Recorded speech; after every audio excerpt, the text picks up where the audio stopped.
Hello, ഞാൻ തന്നെയാണ് വീണ്ടും. വേറൊന്നുമല്ല, ഞാനിപ്പോൾ കുറച്ച് മുന്നേ ഒരു വീഡിയോ കണ്ടതാണ്. വേറൊന്നുമല്ല, നമ്മുടെ ഇപ്പോൾ പ്രതിരോധത്തിൽ വന്ന പാളിച്ചകൾ നമ്മുടെ രാജ്യത്തെ അത് എല്ലാ ചാനലും കവർ ചെയ്തതാണ്. ചോദ്യങ്ങൾ ചോദിക്കുന്നുണ്ട്, അതേപോലെ മുങ്ങുന്നുണ്ട്. കാരണം അതിന് അല്ല, നമ്മളെ ചന്ദ്രശേഖർ സാറാന്ന് തോന്നുന്നു, BJPയുടെ സംസ്ഥാന അധ്യക്ഷനുണ്ടല്ലോ ഇവിടുത്തെ കേരളത്തിലെ, ആള് സമ്മതിച്ചിട്ടുണ്ട്. കാരണം ഇങ്ങനെ സുരക്ഷാ വീഴ്ച സംഭവിച്ചിട്ടുണ്ടെന്ന് ഞാനൊരു വീഡിയോ കണ്ടായിരുന്നു. ഞാനോ നോക്കട്ടെ, അത് കിട്ടിയാൽ ഞാൻ ഇതിൽ പ്ലേ ചെയ്യാട്ടോ. പിന്നെ ആ ഇന്നലെ കണ്ട വീഡിയോ ആണ്. നമ്മുടെ ഒരു MP ആണ്. ആളോട് ചോദിച്ച് സുരക്ഷാ വീഴ്ചയും കാര്യങ്ങളൊക്കെ ചോദിച്ച്, എൻ്റെ പൊന്നെ, ഒരു 2 മിനിറ്റ് ആളൊരു കഥ തന്നെയാണ് പറഞ്ഞത്. ആളെന്താ പറഞ്ഞെന്ന് പഠിച്ച തമ്പുരാനെ അറിയുള്ളൂ. കാരണം ചോദിച്ചതിനല്ല ഉത്തരം പറയുന്നത്. ഇതൊന്ന് കേൾക്കിട്ടുങ്ങൾ, ഞാനിപ്പോ ഒന്ന് പ്ലേ ചെയ്യാം. നരേന്ദ്രമോദി സർക്കാർ അധികാരത്തിൽ വന്നതിന് ശേഷം 7ാമത്തെ ഭീകരാക്രമണമാണ് കാശ്മീരിൽ നടക്കുന്നത്. പഹൽഗാം പോലുള്ള വിനോദസഞ്ചാര മേഖലയിലാണ് നടക്കുന്നത്. സുരക്ഷാ വീഴ്ച ഉണ്ടായിട്ടുണ്ടെന്നാണ് റിപ്പോർട്ടുകൾ വരുന്നത്. നരേന്ദ്രമോദി സർക്കാരിൻ്റെ കാലത്ത് മുൻകാല സർക്കാരുകളുടെ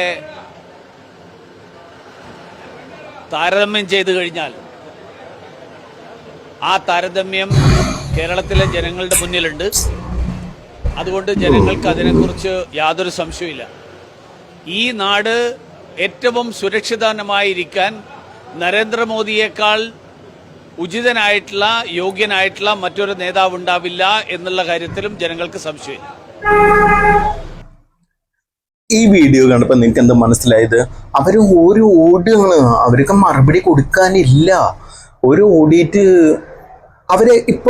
അവര് ചോദിച്ചതെന്ത്, ഇയാൾ പറഞ്ഞതെന്ത്, നിങ്ങൾക്കൊക്കെ എന്തെങ്കിലും അഭിപ്രായം ഉണ്ടാവുമല്ലോ. കാരണം സുരക്ഷാ വീഴ്ച സംഭവിച്ചെങ്കിൽ അത് മുഖത്ത് നോക്കി പറയണം. അതെ, നമ്മളെ ഭാഗത്തൊരു തെറ്റുണ്ട്, നമുക്ക് ഇങ്ങനെ തെറ്റുപറ്റി, നമ്മളത് റിക്കവർ ചെയ്യാൻ വേണ്ടി അല്ലെങ്കിൽ റിസോൾവ് ചെയ്യാൻ വേണ്ടി നമ്മൾ ശ്രമിക്കും.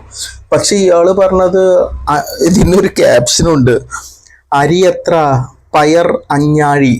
അതായത് ഒരു പഴയ ചൊല്ലാണ്, എനിക്ക് കറക്റ്റ് അറിഞ്ഞുകൂടാ എന്താ കേസ് വെച്ചാൽ. അതായത് സുരക്ഷാ വീഴ്ചനെ പറ്റി ചോദിക്കുമ്പോൾ ആള് പറയുന്നത് വേറെ ഏതോ കാര്യങ്ങളാണ്. കാരണം കുറച്ച് 2007 കൊല്ലത്തിലാന്ന് എനിക്കറിയില്ല ബോംബെയിലെ അറ്റാക്ക് നടന്നത്. അതിന്റെ പേരിൽ, പ്രശ്നങ്ങളുടെ പേരിൽ നമ്മളെ ആഭ്യന്തരമന്ത്രി, അന്ന് കോൺഗ്രസ് ആയിരുന്നു, ആള് രാജിവെച്ചിട്ടുണ്ട്. ആളുടെ ഭാഗത്ത് തെറ്റ് സംഭവിച്ചു എന്ന് അഡ്മിറ്റ് ചെയ്തു. ആള് ഇത് ചെയ്തു, റിസൈൻ ചെയ്തു. ഇപ്പൊ നടന്ന സംഭവത്തില് ഏതെങ്കിലും നമ്മുടെ ആഭ്യന്തരമന്ത്രി അമിത്ഷാ സാർ രാജിവെക്കില്ലേ? ചെയ്യില്ല. കാരണം അവരെ ഏറ്റെടുക്കില്ല. കാരണം സുരക്ഷാ വീഴ്ചയാണ് ചൂണ്ടിക്കാണിക്കുന്നത്. കുറച്ച് മിലിറ്ററീസും കാര്യങ്ങളൊക്കെ അത് ഓൾറെഡി പറഞ്ഞിട്ടുണ്ട്, നമ്മളെ ഭാഗത്ത് ഇങ്ങനെ തെറ്റ് വന്നിട്ടുണ്ട്, അതിൽ നമുക്കൊന്ന് തെറ്റ് പറ്റിപ്പോയി എന്ന് അവര് സമ്മതിച്ചിട്ടുണ്ട്. പക്ഷെ മെയിൻ ആൾക്കാർ വായ തുറക്കൂല. അത് ഈ പ്രശ്നങ്ങളൊക്കെ നടക്കുമ്പോൾ നമ്മളെ പ്രൈം മിനിസ്റ്റർ പോയത് ഇവിടേക്ക് ബീഹാറിലേക്ക് ഇലക്ഷനിലേക്ക് വോട്ട് പിടിക്കാൻ വേണ്ടിയിട്ട് പോയത്. ഇയാളാണെങ്കിൽ കണ്ടിട്ടില്ല, ഹെലികോപ്റ്ററിൽ 4 റൗണ്ട് അടിച്ചു. അങ്ങനെയൊക്കെയാണ് ഞാൻ വീഡിയോസും ഫോട്ടോസും കണ്ടത്. ഇതൊക്കെ കാണുമ്പോൾ നമ്മളിത് എന്തുട്ടാടോ പറയാ, ഇവറ്റകള് മനഃപൂർവ്വം ഉണ്ടാക്കിയതാണോ? അല്ല, നമുക്ക് കൺഫ്യൂഷൻ വരുമല്ലോ. ഇത് സത്യം പറഞ്ഞാൽ ഇപ്പൊ കാണിച്ച വീഡിയോയില് ആള് എങ്ങനെയൊക്കെയാണ് ഡാൻസ് കളിക്കുന്ന ചോദ്യങ്ങൾക്കെതിരെ. അല്ല, ഞാൻ ശ്രദ്ധിച്ചിട്ടുണ്ട്, ആൾക്ക് മാത്രമല്ല, ഒരുവിധം പാകിസ്ഥാനി കള്ളപ്പന്നികൾക്ക്, അതായത് നമ്മളുടെ ഭരിക്കുന്ന ലീഡേഴ്സ് മെയിൻ ആയിട്ടുള്ള ചോദ്യങ്ങളിൽ നിന്ന് മെല്ലെ സ്കിപ്പ് ആവും. അതായത് അവർ ഫേസ് ചെയ്യില്ല, അവർക്ക് പറയാനില്ല. ആ രീതിയിലാണ് മുങ്ങുന്നത്. ഇപ്പൊ മുങ്ങിയ പോലെ ഇതൊരു 48 സെക്കൻഡ് ഉണ്ടാവും തോന്നുന്നു. ഇപ്പൊ ഞാൻ പ്ലേ ചെയ്ത വീഡിയോ 48 സെക്കൻഡില് ഈ രീതിയിൽ മുങ്ങണങ്ങ്. കാരണം മുമ്പ് നമ്മൾ ഒരുപാട് വീഡിയോസ്, ഇന്റർവ്യൂസ് ഒക്കെ കണ്ടിട്ടുണ്ട്. നമ്മളുടെ പ്രൈം മിനിസ്റ്റർ അല്ലെങ്കിൽ ഒരുപാട് പേരെ ഇന്റർവ്യൂസ് കണ്ടിട്ടുണ്ട്. അവർ സ്കിപ്പ് ചെയ്യും, ചിലർ ഇറങ്ങിപ്പോവും. നമ്മുടെ കേരളത്തിലൊക്കെ ന്യൂസ് ചാനലില് ഇവരാണോ ഉള്ളത്? ഞാൻ കയറിയിരുന്ന് കാണും. കാരണം ചിരിക്കാൻ കുറേ ഉണ്ടാവും ഇവരെ വർത്താനത്തില്. കാരണം ഇവര് പിടിച്ച മുയലിന് 3 കൊമ്പ്. അതൊരു പഴഞ്ചൊല്ല് എന്ന രീതിയിലാണെങ്കിലും ഞാനത് പ്രാവർത്തികമായി കണ്ടത് ഇവരിലൂടെയാണ്. ഇപ്പൊ കണ്ടില്ലേ, അതായത് അവിടെ സുരക്ഷാ വീഴ്ച സംഭവിച്ചില്ലേ, നമ്മുടെ പ്രൈം മിനിസ്റ്റർ സർ അവിടെ അങ്ങനെ ചെയ്ത് ഇങ്ങനെ ചെയ്തിട്ടുണ്ട്. അതായത് അതല്ലല്ലോ നമ്മൾ ചോദിച്ചത്. നമ്മുടെ സുരക്ഷാ വീഴ്ചയിൽ അവിടെ നടന്ന സംഭവങ്ങൾ നമ്മൾ എങ്ങനെ റിസോൾവ് ചെയ്യാം, അതാണല്ലേ നമ്മളൊരു ജനകീയ നേതാവ് എന്ന രീതിയിൽ പറയേണ്ടത്. പക്ഷെ എല്ലാവർക്കും ഞാൻ പിടിച്ച മുയലിന് 3 കൊമ്പാണ്, ഞങ്ങൾ അങ്ങനെ ചെയ്യും ഇങ്ങനെ ചെയ്യും. എങ്ങനെ ചെയ്യും എന്നല്ല, എന്തുകൊണ്ട് ചെയ്തില്ല, നമ്മളെ ചോദ്യങ്ങളും കാര്യങ്ങളും അതാണ് വരുന്നത്. അതായത് ഉള്ള കാര്യം മൊത്തം ചോദിക്കന്നെ വേണ്ടേ. ചോദ്യം ചെയ്യിക്കുന്നവരെ പേടിപ്പിച്ച് ജയിലിൽ ഇടുന്ന പരിപാടിയല്ലല്ലോ ചെയ്യേണ്ടത്. കാരണം ജയിലിൽ ഇടുന്ന പരിപാടികളൊക്കെ മുമ്പേ ഉണ്ട്, കുറെ പേര് ഇപ്പോഴും ജയിലിലുണ്ട്. അത് ഇപ്പൊ ഗുജറാത്തിലെ മുന്നത്തെ പോലീസ് ഓഫീസർ ആണെങ്കിലും ശരി, മുമ്പ് ആരൊക്കെയോ ജയിലിലുണ്ട്. സത്യം പറഞ്ഞാൽ എനിക്ക് ഓർമ്മ കിട്ടുന്നില്ല. ഞാൻ അതൊക്കെ സെർച്ച് ചെയ്ത് പിടിച്ചിട്ട് ഒരു വീഡിയോ ആയിട്ട് ഞാൻ ചെയ്യുന്നുണ്ട്.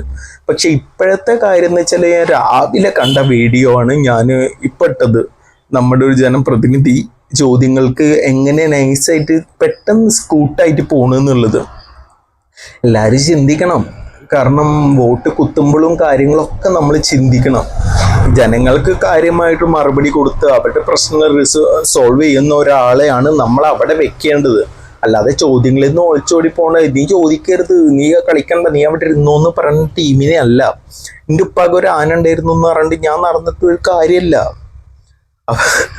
ഞാനിപ്പോൾ എന്തൊക്കെ പറഞ്ഞില്ല ഒരു വീഡിയോൻ്റെ ഇതിൽ പറയുകയാണെങ്കിൽ ഒരുപാടുണ്ടാവും. നമ്മൾ വായ തുറന്ന് എന്തെങ്കിലും അച്ചാടും അടിച്ചുകൊണ്ടിരിക്കും. പക്ഷെ ഇതെന്താ കേസ് എന്ന് വെച്ചാൽ, കാരണം കൂടെ ഉണ്ടാവുമെന്ന് തോന്നണ്ടേ, അല്ലാണ്ട് ഞങ്ങൾ അവിടെ അത് ചെയ്ത് ഇത് ചെയ്തെന്ന് പറഞ്ഞിട്ടല്ല കാര്യം. സുരക്ഷാ വീഴ്ച എങ്ങനെ, എന്തുകൊണ്ട് അവരെങ്ങനെ എൻട്രി ചെയ്ത് ആ പാകിസ്ഥാനീസ് നമ്മൾ ഇന്ത്യയിലേക്ക് വന്ന് അടിച്ച് പോയിക്കണം. അങ്ങനെ നോക്കുകയാണെങ്കിൽ ഏത് കിണാപ്പിക്കും വന്നിട്ട് അടിച്ചിട്ട് പോവാന്നല്ലേ. മുമ്പ് വന്നൊരു ന്യൂസ് ഉണ്ടല്ലോ, കാരണം ഒരു പാകിസ്ഥാനി പെണ്ണ് PUBG പ്രേമിച്ചിട്ട് ഒരു ചെക്കനെ കാണാൻ വേണ്ടി നേപ്പാൾ വഴി ഇന്ത്യയിലേക്ക് എത്തി. ഇപ്പൊ അവര് കല്യാണം കഴിച്ച ഒരു കുട്ടിയൊക്കെ ആവാനായി ഇതാണ് കേട്ടിട്ടുള്ളത്. പച്ചകളോടൊക്കെ ഇറങ്ങി പോകാൻ പറഞ്ഞില്ല, അവരെ പേരും പെട്ടിട്ടുണ്ട് എന്നാണ് എൻ്റെ ഒരു അറിവ്. ബാക്കി എനിക്ക് അറിഞ്ഞൂടെ എങ്ങനെയാന്ന്. എന്തൊക്കെയാണെങ്കിലും ഗെറ്റ് ഔട്ട് ഹൗസ്, ഇറങ്ങിപ്പോടാ നാറികളെ. കാരണം നമ്മളുള്ള സമാധാനം കളയാൻ വേണ്ടിയിട്ട്, ഇനി അവരാണോ അത് വേറെ ആരെങ്കിലും ആണോ എന്നൊന്നും നമുക്ക് അറിഞ്ഞുകൂടാ. നമ്മളെല്ലാവരും ശ്രദ്ധിക്കണം അമ്പാനെ, അല്ലാണ്ട് ഒന്നുമില്ല. കാരണം ഇപ്പൊ ഒരാൾ മുഖത്തൊക്കെ ചിരിക്കും വരെ പേടിയാണ് എനിക്ക്. കാരണം ഈ നാറി എന്തിന് എൻ്റെ മുഖത്തൊക്കെ ചിരിക്കണമെന്നാണ് എനിക്ക് തോന്നുന്നത്. നമുക്ക് നോക്കാം. എന്താണെങ്കിലും നമുക്കെല്ലാവർക്കും എല്ലാവരും വീട്ടിൽ ഒരു ഗണ്ണ് വേണം എന്നാണ്. കാരണം എന്താ സംഭവിക്കുക, എങ്ങനെ സംഭവിക്കുക ഒരു പിടുത്തല്ല. പന്നികളൊക്കെ അടിച്ചുകൊണ്ട് പോവല്ലേ, എവിടെയും ടൂർ പോകാനേ പറ്റില്ല. മനസ്സിനൊന്ന് ഹാപ്പി ആക്കാൻ വേണ്ടിയിട്ട് ഹണിമൂണ് പോയ ടീമിനവരെ കൊന്ന്, ഫാമിലി ആയിട്ട് പോയവരെ കൊന്ന്, അങ്ങനെയൊക്കെ ആണെങ്കിൽ എങ്ങനെയാണ് ശരിയാവുക? നമ്മളൊക്കെ എങ്ങനെ ജീവിക്കുക? നമ്മുടെ മിലിറ്ററി നന്നായി സ്ട്രോങ് ആവണം. അതിൻ്റെ ആൾക്കാർ അതൊക്കെ ശ്രദ്ധിക്കട്ടെ, അല്ലാണ്ട് നമ്മളെന്താ പറയാ.